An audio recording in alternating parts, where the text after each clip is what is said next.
October 2003, this is the president's trip to California, overseas locations. What you're about to see is we're currently in Dinuba, California. This is your inaugural house and the economy's open event. Clutch camera Marco 790-2 audio Gibson.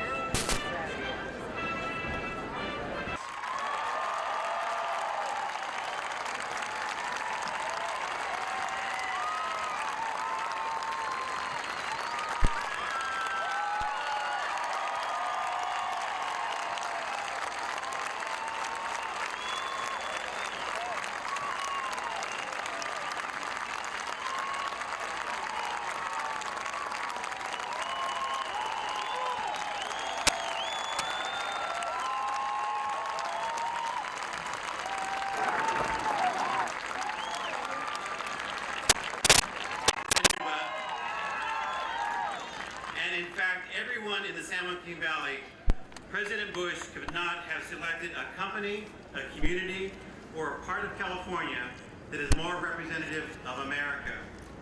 We are all walks of life. We are the future of America, and we believe in the American dream.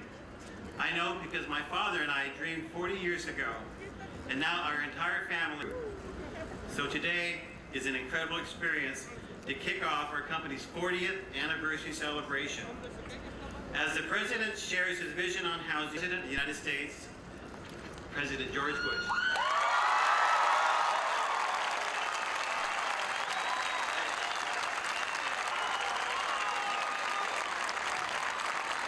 Thank you all.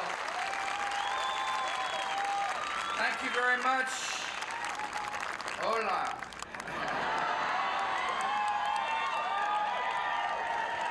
Work hard and dream big and realize their dreams. The Ruiz family has done that.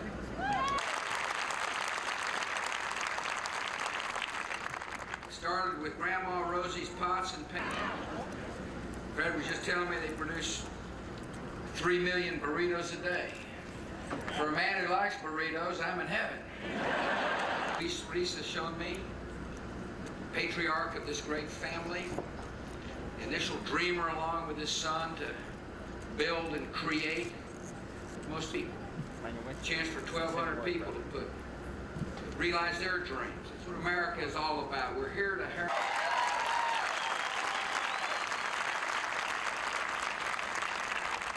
I also had the honor of meeting Kim Ruiz-Beck, who's the vice chairman of Ruiz Foods. He's in my cabinet. He's got a lot of respect.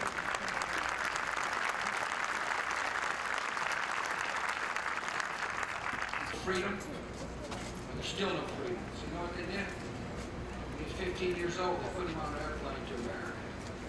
They found a program where he fled tyranny because his parents loved freedom, and now he's in the cabinet of the President of the United States. And I'm proud of my friend.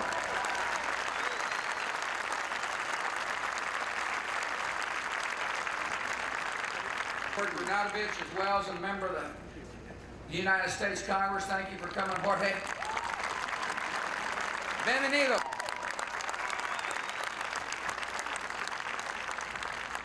He's a good man. He cares deeply about the people of Fresno. He's doing a great job. The idea of people owning a home is part of the American dream. Fire to send me is a home builder here, was here. Kara Pierce is the Director of Housing and Consumer Credit. The Azell family were all sharing with me their stories and what they're doing to help people own a home, and I want to thank them for coming.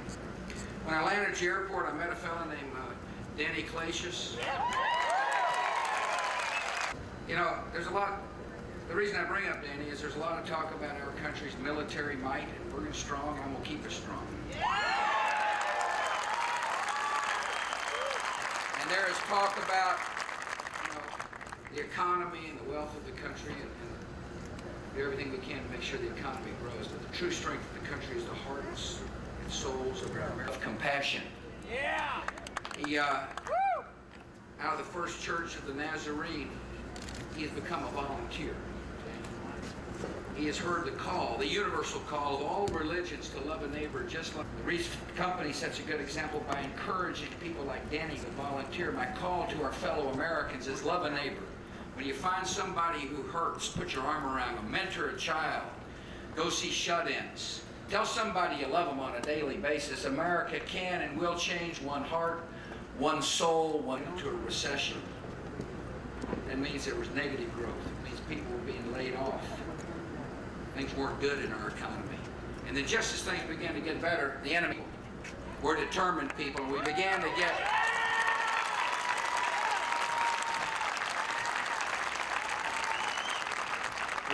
get right, and all of a sudden we found out a service in our marketplace, somebody will produce a good or a service. And when somebody produces that good or a service, somebody is more likely to find creation is to let the people keep more of their own money.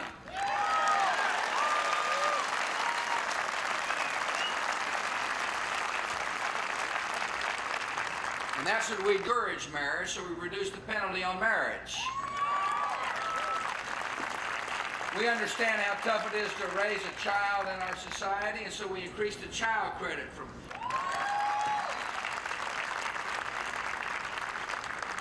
We want to make sure that people had incentive, or a rancher or a small business owner, to be able to pass your assets on from one generation to the next without the government stepping in the way again. But inherent in that tax, I want you all to understand that one of the things I kept in my mind the entire time that we were opposed at the individual income tax rates. And so when you hear me talking about cutting individual taxes, I want you to remember that it benefits a lot of small business owners. If you're interested in creating jobs, these policies are making a difference. We're overcoming the challenges we have faced. It's helped our economy. The Azels who I met with, Kelly and Dan, by the way, he's got to take their first home. They're newlywed. The first thing they do is they buy a home thanks to low interest rates. It's a fantastic way to start off your marriage. They have a vital stake in the future of this country. And even though home ownership is at near record, fellow citizens who happen to be minorities who don't own a home. 75% of the Anglos in America own a home. The minority home ownership. And it seems like to me we got to do something about it.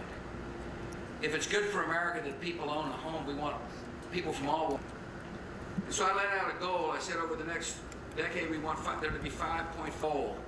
He's going to help implement the federal policy I'm about to describe to you about how to meet that goal. Last year we did a pretty good job. There's now 809,000 new minority homeowners in America. But here's some of the things that we intend to do and we discussed today earlier. That sometimes people have trouble finding the down payment for a home.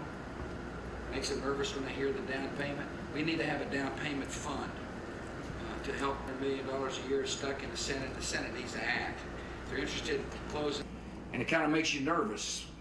You see a thick pile of paper with fine print. You're not exactly sure what you're buying into. So not only do we need to have counseling and education, we got to make sure the forms are more simple so that people know what they're doing. Now, we're going to close this gap for the good of America. The Congress must pass in order to make sure the momentum of our economy continues. First and foremost, we've got to do a better job of controlling the high cost of health care. Small businesses need to be able to come together and form what's called associated health care plans to reduce the cost of health care.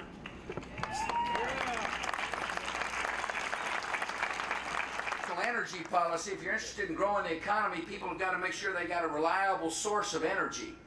We need to encourage more conservation, more environmentally friendly ways of using the energy we have at hand. But one thing is for certain, for the sake of economic security and national security, we need to be less reliant on foreign sources. Our trade policy opens up markets and creates a level playing field. I want to be selling U.S. farm products all over the world.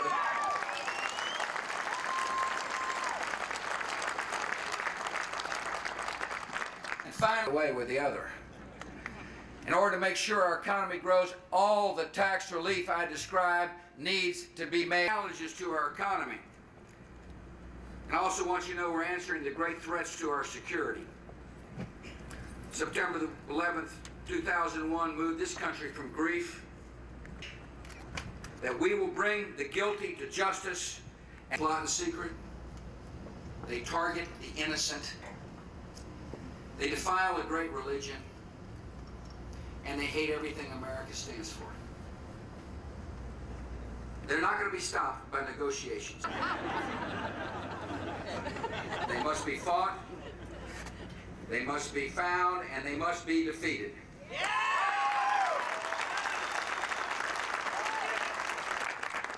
We're in a new kind of war. We will not wait for further attacks.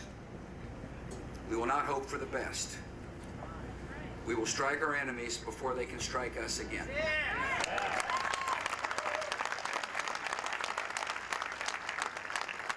We've taken unprecedented killed.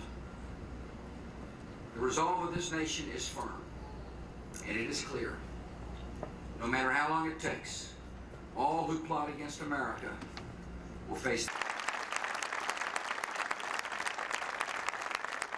This administration has also sent a message.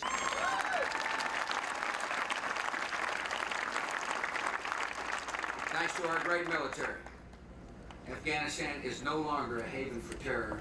Many young girls now go to school for the first time in Afghanistan.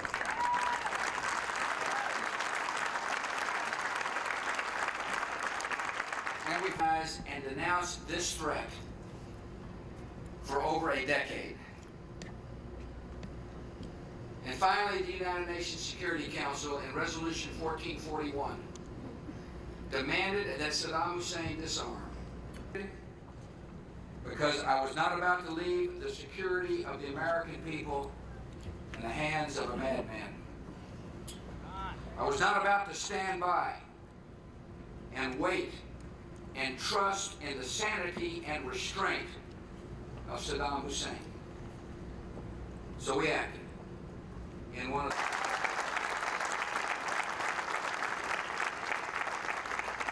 Since the liberation of Iraq, our investigators have found evidence of a clandestine network of biological laboratories, advanced design work on prohibited longer-range missiles, and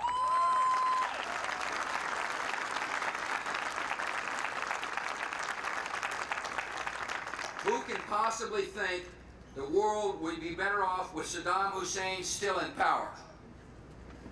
Surely not, or end up in the mass graves. Surely not the men and women who would fill Saddam's torture chambers or rape rooms. Surely not the families of victims he murdered with poison. Our country now is approaching a choice. After all the action we've taken, after all the progress we have made, and decisive action, I believe America has only one option. We must and we will fight the war on terror until our work is done.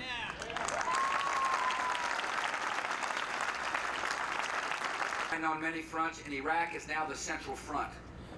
People to justice. And at the same time, we're making the country more secure. Palaces and not on the people. Slowly but surely, this country is emerging as a peaceful and democratic. Free countries are peaceful countries. But we also believe something else about freedom and liberty.